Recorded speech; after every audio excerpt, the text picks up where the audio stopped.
Tamam dostlar, bugün sizlerle birlikte Brawl Stars'a 10. hesabıma 10 tane star hediyesi açacağım dostlar. Açmadan önce kanalıma abone olun, videomu beğenmeyi unutmayın ki böyle videolar tez gelsin dostlar. Neyse başlayalım. Görün neler şeyler çıkacak. Ender.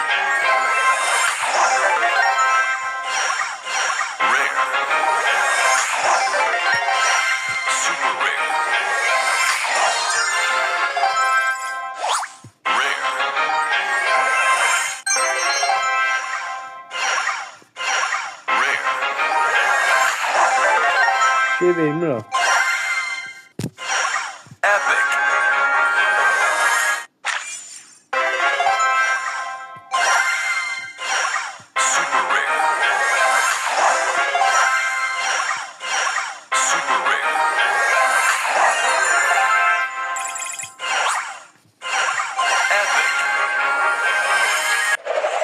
Ne verdi?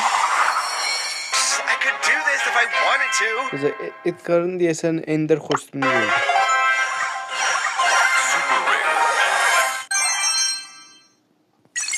Neyse dostlar, kanalıma abone olun, videomu beğenmeyi unutmayın.